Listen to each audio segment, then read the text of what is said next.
They locked the large girl in his barn as a joke, but the rancher refused to let them take her back. The boarding house kitchen smelled like burnt coffee and gossip. 5 girls crowded around the table, whispering and giggling. "Tonight's the night," Vivian said, her voice carrying just enough. "We do the barn day." "Luke Grayson's barn?" Beth whispered. "Are you serious?" "Dead serious." "But he's dangerous," Margaret said. "My father said he threw a hammer at a man last month. Nearly killed him. He fired 3 workers in 1 week. My brother won't even ride past his property," Susan added. "Grayson's got a temper like the devil himself," Beth said. They all knew the stories. Luke Grayson, the angry rancher, the man nobody wanted to cross. He lived alone on the edge of town, worked his land like a man who couldn't stop, and spoke to no one unless he had to. Violent, dangerous. "That's exactly why it's perfect," Vivian said, leaning back in her chair. "It's tradition. Every new girl has to do it." "But who?" Margaret asked. The room fell silent. Then slowly, all eyes turned toward the corner. Abigail sat hunched on a stool, scrubbing a pot. Her hands moved in slow, careful circles. She didn't look up. She'd learned long ago not to meet their eyes. "Abigail," Vivian called sweetly. Too sweetly. Abigail's throat tightened. "Yes? You've been here 2 months now. Time for your initiation." "What tradition?" "All the new girls do it." "We all did," Beth said, smiling. Vivian stood, walking closer. "Tonight, you're going to walk to Luke Grayson's ranch. You're going to go inside his barn, and you're going to stay there until dawn." Abigail's breath caught. I can't." "Why not?" Vivian's eyes gleamed. "You scared?" "He's dangerous," Abigail said. "So what?" another girl interrupted. "You're used to people being mean to you, aren't you?" The others burst into laughter. "Besides," Vivian added, circling her like a hunter, "you're built for this kind of thing. Sturdy. Big enough to handle herself," Margaret said, smirking. More laughter. "Look at her," someone whispered loud enough for everyone to hear. "She can barely fit through a regular door. Imagine squeezing into that old barn." "Maybe she'll get stuck," Beth giggled. "Luke Grayson will have to grease the frame to get her out. Or knock down a wall." The room roared with laughter. The girls turned away. Abigail sat frozen, the pot forgotten. She wanted to refuse, but where would she go? She had no family, no money. The boarding house was all she had. So at midnight, she stood at the back door, shawl pulled tight. The others appeared one by one. "Good," the leader said. "Let's go." They walked in silence through the sleeping town, past the church, the store, into darkness. 20 minutes later, the ranch rose from the hills like a shadow. The barn stood at its center, doors shut tight. "Here we are." "This is his property," Abigail whispered. "If he finds us." "He won't." The leader grabbed her arm, dragging her forward. The barn door groaned open. Inside, darkness swallowed everything. "Go on," she said, pushing Abigail. "Stay till dawn." "We all did it," someone lied. Abigail's heart pounded. She stepped inside. The moment her foot crossed the doorway, the doors slammed. A chain rattled. A lock clicked. "Wait!" Abigail threw herself at the doors. "Let me out!" Laughter drifted through the cracks. "See you at noon, Abigail." "You said dawn." "Did I? Must have been mistaken. Please don't leave me here." The footsteps faded. Silence crushed in. She pulled until her hands ached. Nothing moved. The air smelled of hay and horses. The cold seeped into her bones. Hours passed. She searched for another way out. Her hands found a piece of rusted metal near the wall. She wedged it into the doors and pulled. It slipped. The edge tore her palm. Pain exploded. Blood dripped between her fingers. She pressed her hand to her dress, but it soaked through. Her head swam. She slid into the corner and closed her eyes. Dawn broke gray. Luke Grayson woke before the sun. He dressed, pulled on his boots, and stepped outside. He walked toward the barn. Then he stopped. The barn doors were chained shut. Luke's entire body went stiff. He never chained those doors. Someone had been on his property. Anger flooded through him. He grabbed the chain and yanked. It held firm. A padlock. He grabbed an axe and swung twice. The lock shattered. On the third strike, Luke threw the doors open and froze. A girl lay crumpled in the corner, bleeding, barely breathing. He was beside her in seconds. "Can you hear me?" Her eyes fluttered open. Terrified. She saw him and flinched. "Please? I'm not going to hurt you. Who did this?" She tried to speak, but only a whisper came out. Luke looked at her hand, the blood, the torn dress. Someone had locked her in his barn and left her to die. His hands curled into fists. But not now. He slid his arms beneath her, lifting her carefully. She didn't fight, just stared up at him with wide, frightened eyes. He carried her toward the house.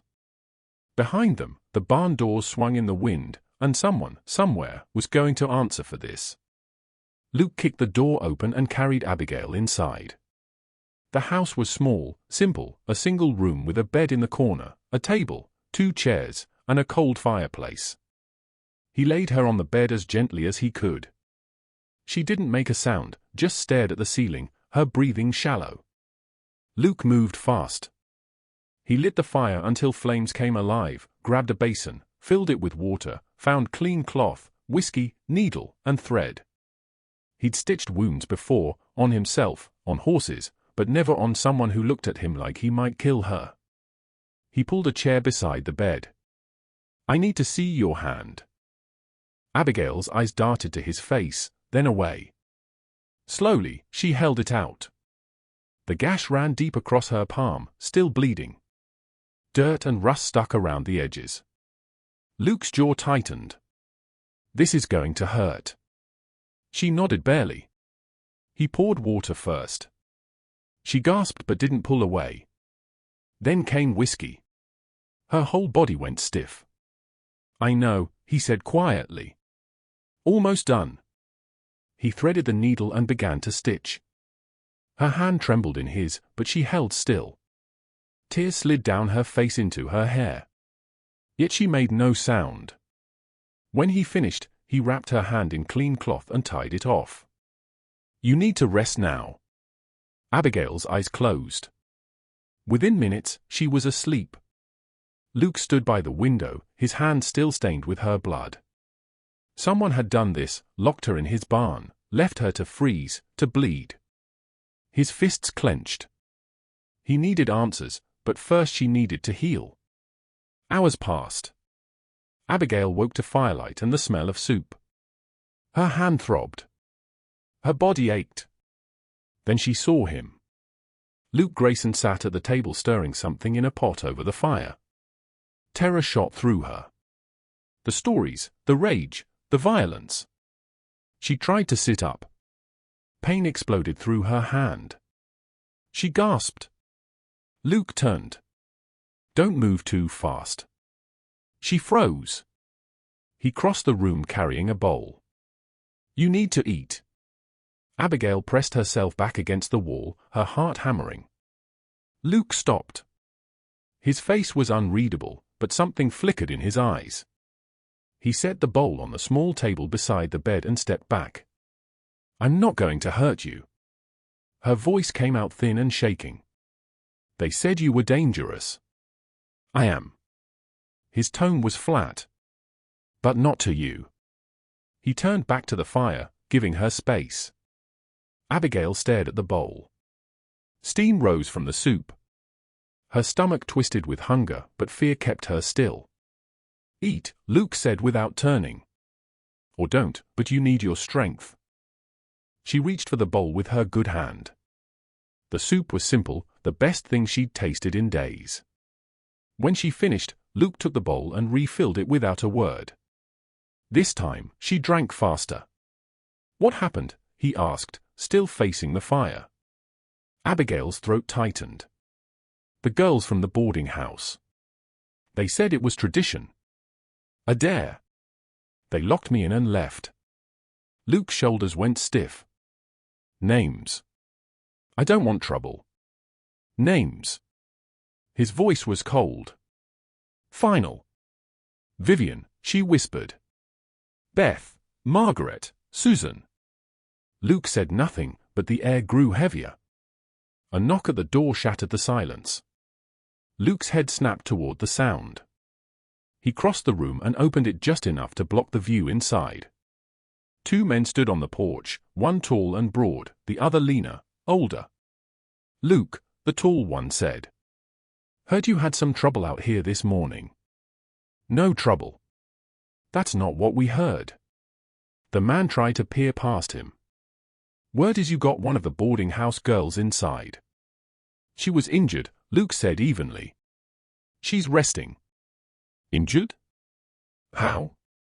"Someone locked her in my barn and left her there all night." The men exchanged glances. "That's a serious claim," the older one said. "It's the truth." "Well," the tall man drawled, his tone turning mocking, "I'm sure she's real grateful for your help. Warm bed, hot food. Must be quite the—" Luke moved so fast Abigail barely saw it. He grabbed a chair from beside the door and hurled it across the porch. It shattered against the railing, wood exploding in every direction. The men stumbled backward. "Get off my property," Luke said, voice deadly quiet. "Now." Inside, Abigail sat frozen, heart pounding. She'd heard the crash, heard the rage in his voice. He really was dangerous. But the anger wasn't at her. It was for her. The men left without another word. Luke stood on the porch for a long moment, chest rising and falling. Then he turned and came back inside. Abigail watched him, trembling. He didn't look at her, just went to the fire and stared into the flames. "I'm sorry," he said finally. "For what?" "For scaring you." Abigail's throat ached. "You didn't." He turned. "Yes, I did." They stared at each other across the small room. "Why did you help me?" she whispered. Luke's jaw tightened. "Because what they did was cruel. And I'm done watching people get hurt when I can stop it. You don't even know me." "I know enough." He crossed to the bed and crouched down, meeting her eyes. "You're staying here until you're well. No arguments. When you're healed, you can decide what comes next. But right now, you rest." Abigail's eyes filled with tears. "The matron will come looking." "Let her. They'll say terrible things about you." Luke's face softened just slightly. "They already do. One more rumor won't kill me." He stood and walked to the door. "I'll be outside if you need anything. Try to sleep." He left, closing it quietly behind him. Abigail lay back against the pillow, staring at the ceiling. For the first time in months, maybe longer, she felt something she'd forgotten. Safe. Outside, Luke stood in the cold morning air, his fists still clenched. He thought of the girls who'd locked her in, the men who mocked, the town that would tear her apart if they knew she was here. Let them try. He'd spent years keeping people far away. Years building walls so high no one could reach him. But something about the girl in his bed, with her terrified eyes and trembling hands, had cracked something open inside him. And he wasn't letting anyone hurt her again. 3 days passed. Abigail's fever broke the second night. By the third morning, she could sit up without her head spinning. Her hand still throbbed beneath the bandage, but the pain had dulled. Luke kept his distance, brought food 3 times a day, changed her bandage, asked what she needed, then left. He slept outside on the porch despite the cold. When she told him he didn't have to, he'd only said, "You're healing. You need the bed." On the fourth morning, she woke to find him gone.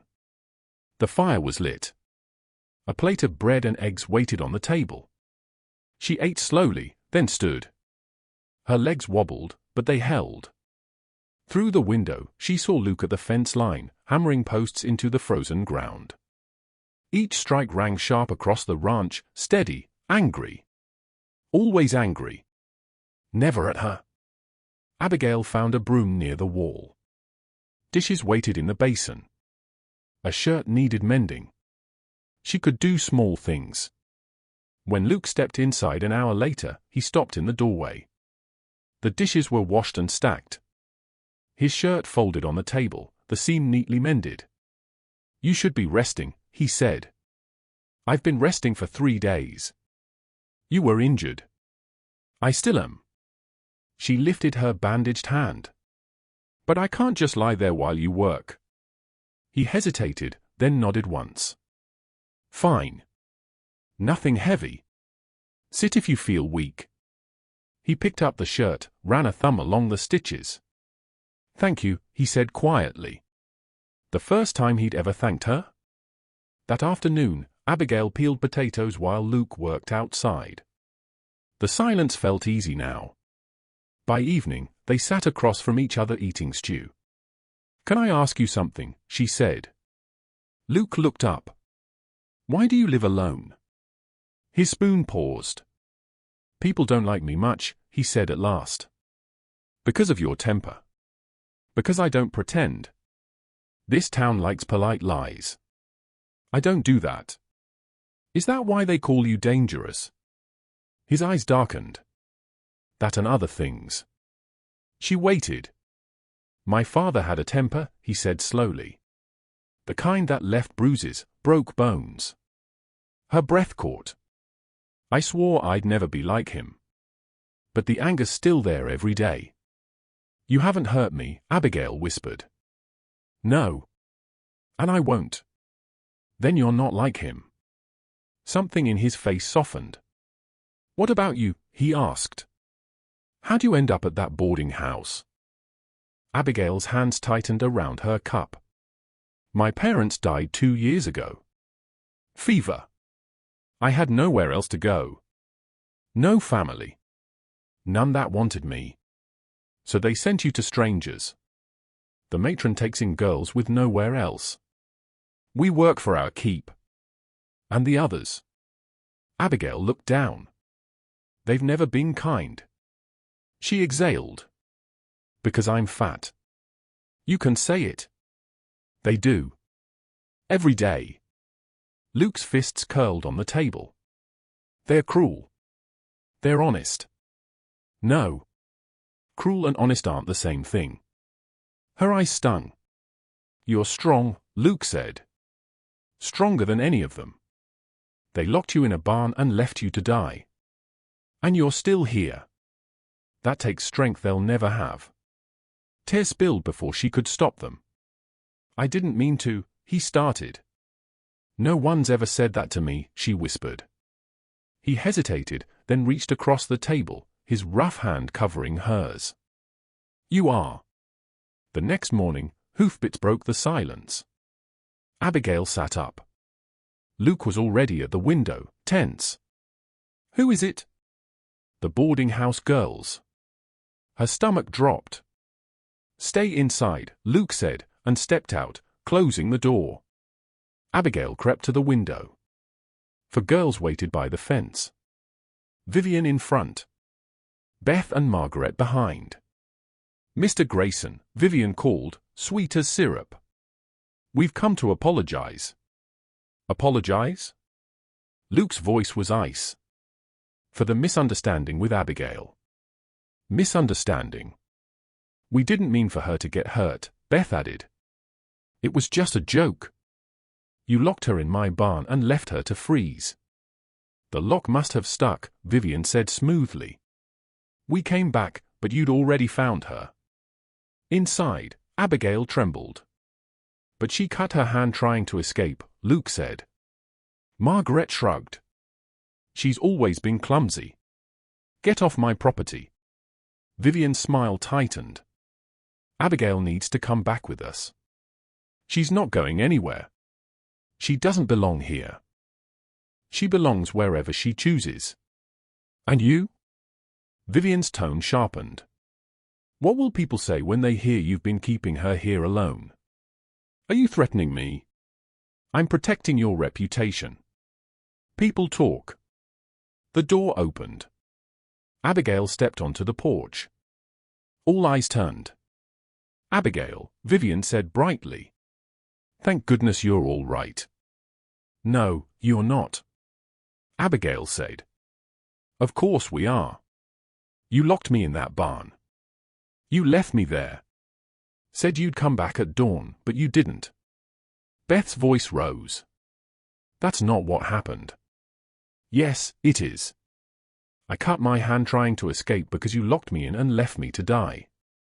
Vivian's smile dropped. Be careful what you say. Maybe you should have thought of that before you locked the door. For a long moment, silence. Then Vivian's voice turned cold. Fine. Stay if you want. But when this town turns on you, and it will, don't come crying back. She looked at Luke. When they ask what you're doing with her, remember we tried to help. They mounted their horses. As they rode off, Vivian called, Enjoy your scandal. Abigail stood frozen, shaking. Luke turned to her. You didn't have to do that. Yes, I did. They'll make trouble. I know. You can still go back. I don't want to. He studied her face. Then stay as long as you need. I'll give you work. Pay you fair. Why? She whispered. He looked toward the fields. Because everyone deserves one person who won't abandon them. Abigail's throat ached. Thank you. Luke nodded once. Come on. Let's get inside. They walked back into the house together. And for the first time since her parents died, Abigail felt like maybe she'd found where she belonged. 2 weeks passed. A thin pale scar traced Abigail's palm where her hand had healed. She worked the ranch, cleaning stalls, feeding horses, mending fences with Luke. Her body ached at day's end, but it was a good ache. Luke paid her fairly, dropping coins into a tin on a shelf. She didn't touch them. Where would she go? They fell into a steady rhythm. Dawn, breakfast, long mornings of work, dinner beside the fire. Words were few. The silence between them became something like understanding. He did not mock her. He did not make her small. He simply let her work. The town, however, watched. Abigail learned that the day she walked into the general store with a list in her hand. The room stilled when she entered. Mrs. Brennan's smile tightened behind the counter. 2 women stopped mid-aisle and stared. Miss Miller, Mrs. Brennan said carefully. What can I help you with? Abigail handed her the paper. Flour, salt, coffee. Mrs. Brennan read the list. This is quite a lot for one person. It's for the ranch. And you're staying with him. The way she said it made Abigail's skin crawl. I work for him. Of course. It's just, people talk, dear. A young woman, an unmarried man living under the same roof. I earn my keep. But appearances matter. You understand. A whisper rose to Abigail's right. Not quiet enough. Built for that kind of work, I suppose. Soft, cruel laughter. Heat surged to her face. Mrs. Brennan rang up the cost. Abigail paid, gathered the packages, and moved for the door. Mrs. Whitmore entered then, the church leader, eyes like winter. She stopped when she saw Abigail and stepped forward as if delivering judgment. Miss Miller. I'd like to speak with you. I need to get back. This will only take a moment. I've heard you've taken up residence at the Grayson Ranch. I work there. Unmarried. Alone with a man. Do you understand what that makes you in the eyes of this community? I have nowhere else to go. The boarding house. Tried to kill me, Abigail answered. Mrs. Whitmore's gaze sharpened. That's a very serious claim. It's the truth. The matron says you ran away. That Mr. Grayson is keeping you there against your will. That's not true. Then prove it. Come back to the boarding house. I'm staying where I am. Mrs. Whitmore's face hardened. Then you've made your choice. And you'll live with the consequences. She swept past, leaving Abigail's chest tight as a fist. That evening, Luke rode into town and stopped at the saloon. Conversation cut out the moment he crossed the doorway. Tom Hadley at a corner table called across the room, loud and bright. Well, if it isn't the hermit himself. Luke moved to the bar and ordered whiskey. Tom's voice kept at him. Heard you got yourself a live-in housekeeper. That what we're calling it now? Laughter rolled through the room. Must be nice having a woman cook and clean. Among other things. She's a worker, Luke said. Nothing more. Come on. We're all men here.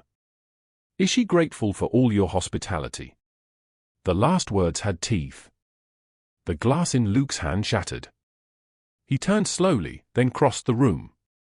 He took Tom by the collar and slammed him against the wall. Say one more word about her and I'll break your jaw. Tom went white. Luke shoved him again. You see a woman trying to survive and you turn her into a joke. Luke.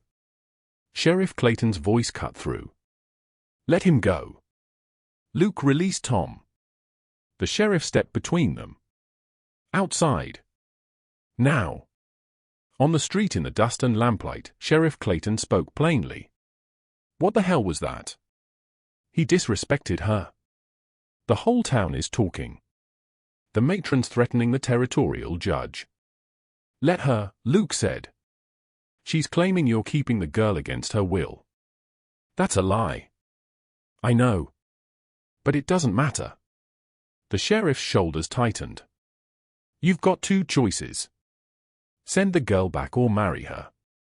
Luke went very still. If you marry her, the matron has no claim. If you don't, they'll take your ranch. She's been through enough. Then marry her. Give her your name. Protect her. The sheriff left the words in the night. Luke stood alone under the stars, the decision turning in his chest.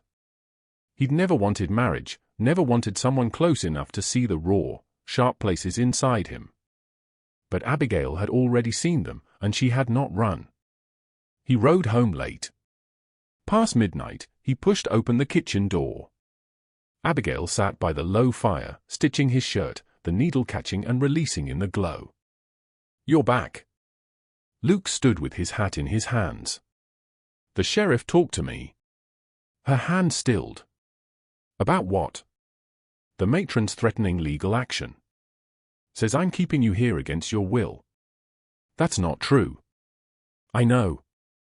But this town, they've already decided what we are. What do you mean? They think you're here for more than work.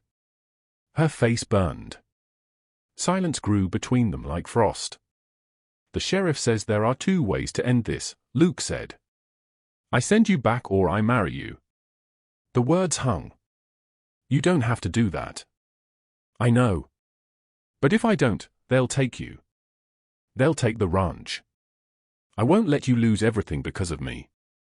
It's not just about the ranch. Luke's voice dropped. He faltered, searching. It's about, I'm not good at saying what I mean. Try. He looked at her then, honest and rough. These past 2 weeks, having you here, it's been different. Good. Different for me too, she said, standing. You don't fear me anymore. No. Why not? Because I see you now. Not the stories. You. Luke stepped closer. And what do you see? Someone who's been hurt like me. Someone who's surviving. Abigail. He reached for the word he couldn't make softer than it was. A sharp knock at the door cracked the moment. Harder. Urgent. Luke opened it. Sheriff Clayton on the porch. Behind him, the matron, 2 deputies. The matron held a rolled paper like an accusation. Mr. Grayson. I apologize for the late hour. Her voice was flat. What do you want? The matron lifted the paper.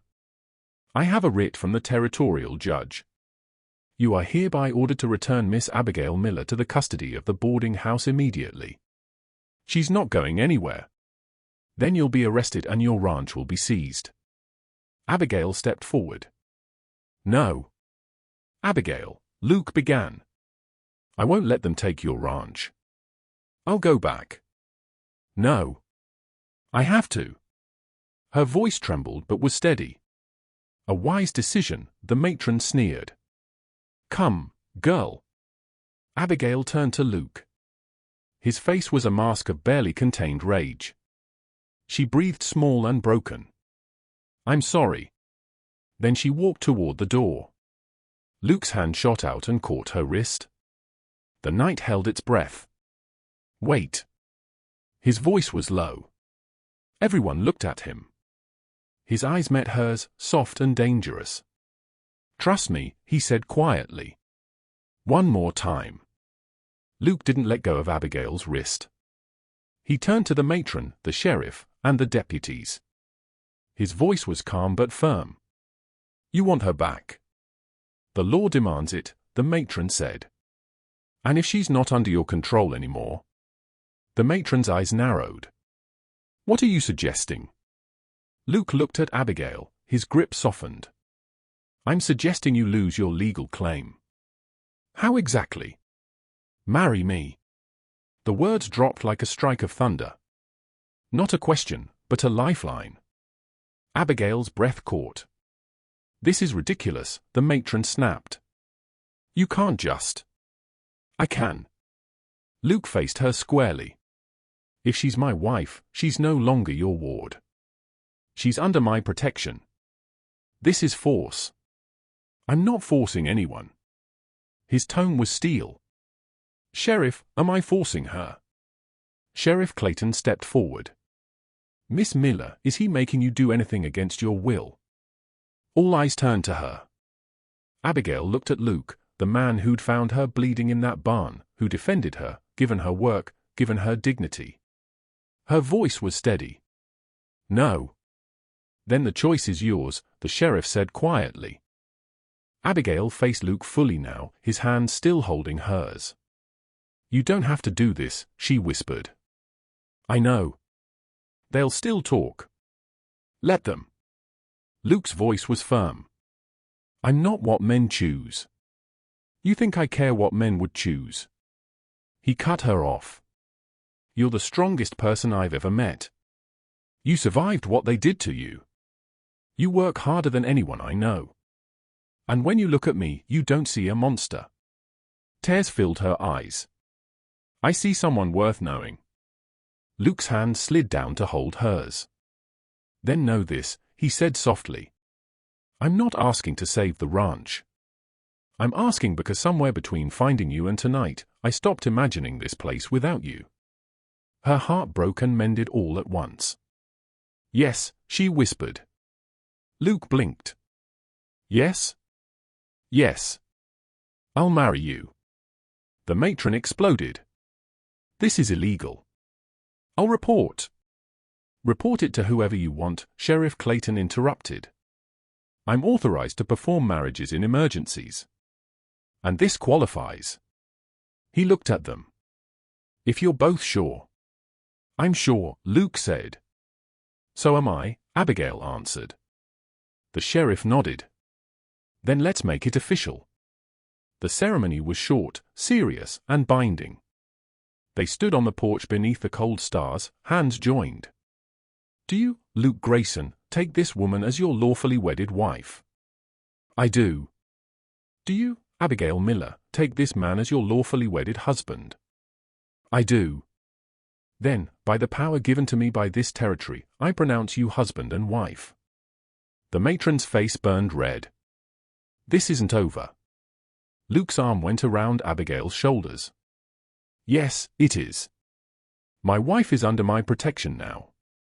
Step foot on my land again, and I'll have you arrested. The whole town will hear about this, she hissed. Good, Luke said. Let them hear. Let them know I chose her. The matron stormed off, the deputies behind her. The sheriff tipped his hat and rode away. Silence fell. Just the wind and their breathing. We're married, Abigail whispered. We are. You really want this? Luke cupped her face in his hands. I meant every word. This isn't just about stopping her. When I thought of losing you, something in me broke. I don't want a life without you. Luke, I'm not good with words. I'm not easy to live with. But I'll spend every day proving this marriage is real. Abigail's eyes shimmered. It already is. Because somewhere between that barn and now, I fell in love with you. Luke's breath caught. You don't have to say it back, she murmured. He kissed her, gentle at first, then deeper. When they broke apart, both were crying. I love you, Luke said, his forehead resting against hers. Didn't know how to say it. But I do. Abigail laughed through her tears. We just got married and you're only saying it now. I'm not good at timing. No, she smiled. But you're good at other things.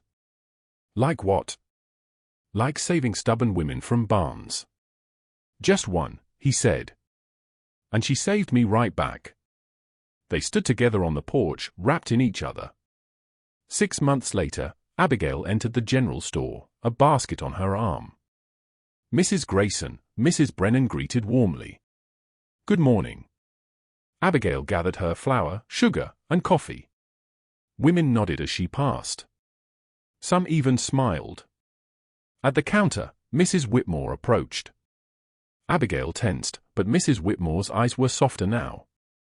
Mrs. Grayson, she said. I owe you an apology. Abigail blinked. You do. I judged you unfairly. My husband told me what truly happened that night. I'm ashamed I believed the matron's lies. Thank you, Abigail said quietly. The town was wrong about you and about your husband. He's a good man. Yes, she said, smiling. He is. She paid and stepped outside. Luke waited by the wagon. How'd it go? He asked. Mrs. Whitmore apologized. The town's coming around. About time. He loaded the basket. I don't care what they think. Just that you're happy. I am. She moved closer. I really am. He drew her in, right there in the street. Good, he murmured. Because you're stuck with me now. I can think of worse fates. They climbed into the wagon and headed home. The town faded behind them. The ranch appeared ahead. Do you ever think about that night? She asked softly. Every day, Luke said. And every day I'm grateful. Grateful? They tried to kill me. Grateful you found your way to me.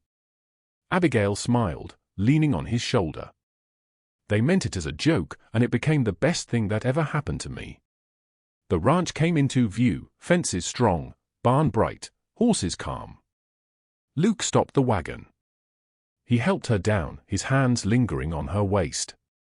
Welcome home, Mrs. Grayson. She smiled. It's good to be home, Mr. Grayson. They walked inside, hand in hand. The door closed behind them. In the barn where it all began, sunlight streamed through open doors. No more chains. No more locks. Just light, and two souls who had found each other in the darkness.